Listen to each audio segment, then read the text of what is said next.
The oil was still trickling down my wheelchair ramp when I glanced up and saw her standing there, smirking.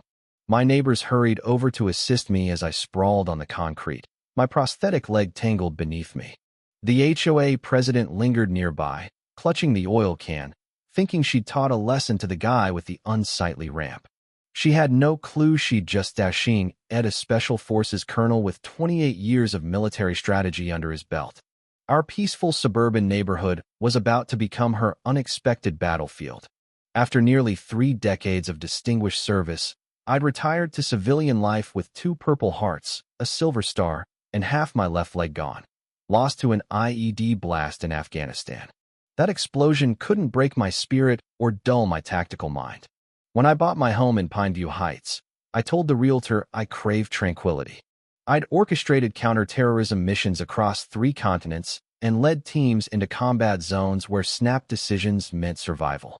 All I wanted now was a quiet spot for my grandkid to visit, a garden to tend, a place to breathe. The modest 2-story house needed adjustments.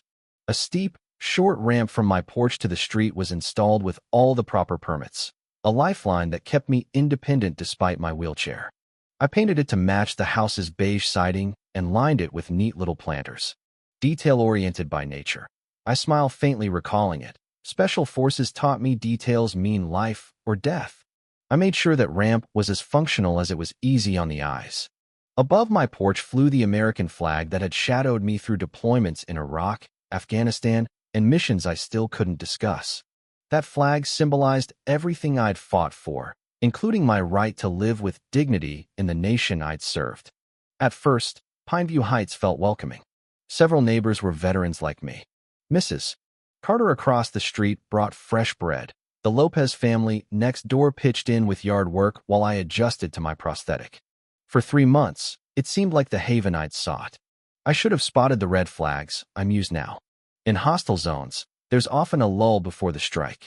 Letting my guard down was my first misstep. 90 days after moving in, a certified letter landed in my mailbox. Unauthorized exterior modification, it declared on Pineview Heights HOA letterhead. Remove wheelchair access ramp within 14 days or face $100 daily fines. It bore the signature of Evelyn Harper, a 44-year-old tech sales rep who'd recently seized the HOA presidency in a shady election with just 17% voter turnout. Most residents didn't even know it happened. Puzzled, I double-checked my permits. The ramp met city codes and ADA standards. I called the HOA office, left a voicemail explaining, and waited. 3 days later, Evelyn showed up at my door. Her polished suit and fake smile didn't hide the icy judgment in her gaze as she peered past me into my home. "Mr. Daniels," she said, pointedly skipping my rank. "While we sympathize with your situation, Pineview Heights has an image to uphold. Your ramp fronts the street and gives off an institutional vibe that clashes with our aesthetic." I stayed composed, willing to grab my paperwork. "Ms. Harper, I get the concern, but this is an ADA-protected accommodation. Here are the permits." She barely skimmed them. "The ADA, it doesn't override our covenant," she snapped, wrong as she was. "Besides, there are options for someone like you. Maybe a retirement home or a back entrance." "The back drops 6 feet to the yard," I replied coolly. "And I'm not moving. I've served this country for 28 years. I belong here." Her smile tightened, irritation flashing. "We'll see what the board decides," she said, turning away. At the next HOA meeting, I wheeled in, presented my case. Permits, service record, ADA rights. Some neighbors nodded, but none spoke up. Evelyn's hand-picked board voted 5-0 to enforce the violation. Afterward, an older neighbor shuffled over in the parking lot, avoiding my eyes. "She targets anyone different," he muttered. "The Korean family with the prayer flags, the couple with the special needs kid. She twists the rules." Most cave. Over the next month, for more notices arrived. Unauthorized flag, landscaping violation, unapproved color scheme, even prohibited vehicle storage. That last one for my wheelchair left briefly on the porch. "She doesn't want obedience," a neighbor confided. "She wants power." I dug into Evelyn's past. Her tech sales career had fizzled after reports of bullying tactics. But here, she ruled like a queen drunk on control. I'd met her type in war. People who weaponize rules, who relish others' pain. In combat, they're warlords. In suburbia, they're tyrants with clipboards. May 17th, dawn bright. I had a PT appointment and rolled toward my ramp, my adapted van waiting. The flag fluttered in the breeze. A perfect morning, I thought. The kind you remember when everything shifts. Then my wheels hit the ramp, slipping wildly on a slick sheen. The chair careened forward. I clawed at the wheels, but my hand slid off. It jolted to a stop mid-ramp, but I flew forward, crashing onto the concrete. Pain ripped through me. My prosthetic twisted, my wrist snapped, blood oozed from my forehead. A grim chuckle escapes me now. 28 years in war zones, felled by cooking oil at home. Dazed, I looked up through the haze. There stood Evelyn, 15 feet away, oilkin in hand, smirking like she'd sculpted a masterpiece. The pain burned, but the humiliation cut deeper.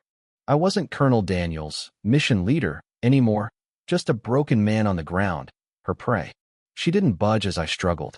My prosthetic was wrecked, my wrist screaming with every move. I'd seen that look before, on enemies certain of victory. What did you do? I rasped, forcing myself up.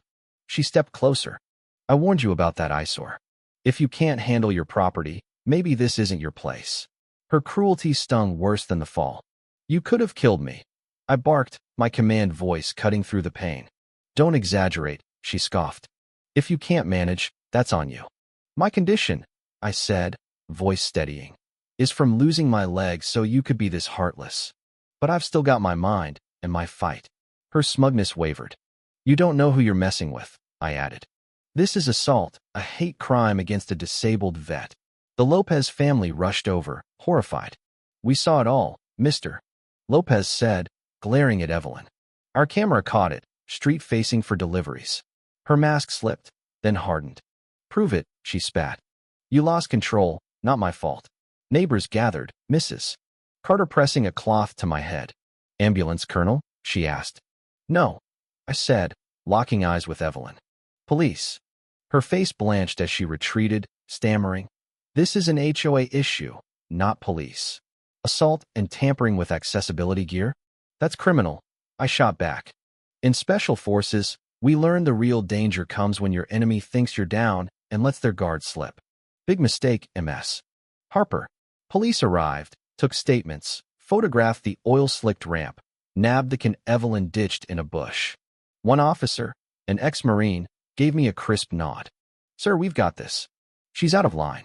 Medics tallied a broken wrist needing surgery, stitches for my face, a concussion, and a $12,700 prosthetic replacement. But the unseen scars hit harder.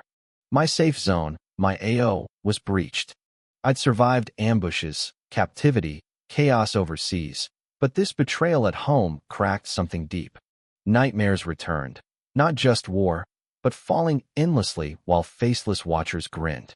I obsessively checked the ramp, hesitant to leave. My VA therapist called it a PTSD flare-up. My daughter nixed my grandson's visit. PT sessions lapsed. Evelyn had isolated me, made me vanish. For 2 weeks, she held the upper hand. I hit a low, pondering retreat.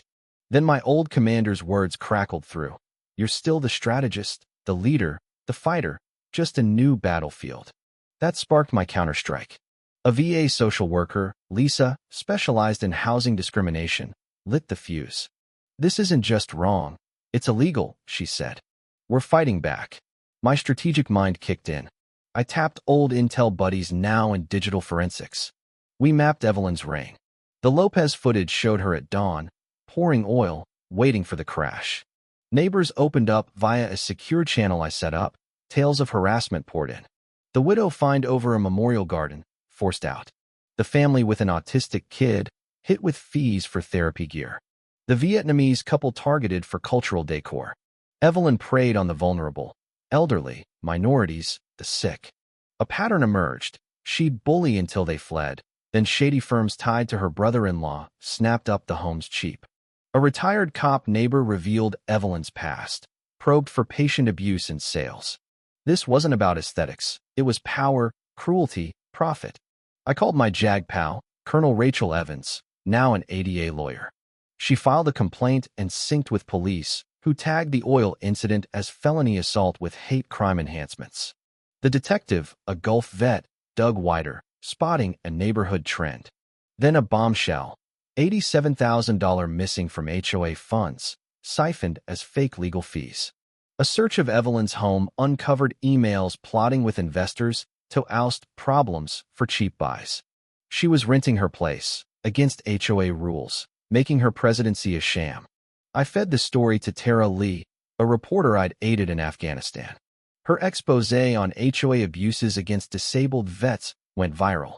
Vets rallied outside Pineview, 200 strong, many in wheelchairs, flags in hand. The silent protest hit millions online. A senator I'd served with leaned on the DA. The AG launched a statewide HOA probe. Evelyn's intimidation, letters, calls, flopped. I wasn't scared anymore. I was fighting for everyone she'd crushed. The showdown came at an emergency HOA meeting, packed with residents and media. I rolled in, evidence ready, footage of the oil attack, timelines of her selective rules, ADA expert testimony, financial fraud proof, 37 neighbor accounts. Her lawyers bailed mid-presentation, citing her crimes. Alone, she floundered as I played recordings, her mocking, threatening, gloating. This neighborhood, this country, deserves better, I said. The room roared approval. Evelyn was ousted, charges piled up, assault, fraud, elder abuse, hate crimes. Her real estate scam unraveled across counties. My testimony at state hearings birthed the Veterans and Disabled Housing Protection Act, signed 6 months later. Pineview elected me to the board. We swapped fines for picnics, built a diversity council, and crafted a new ramp, neighbors pitching in with planters and benches.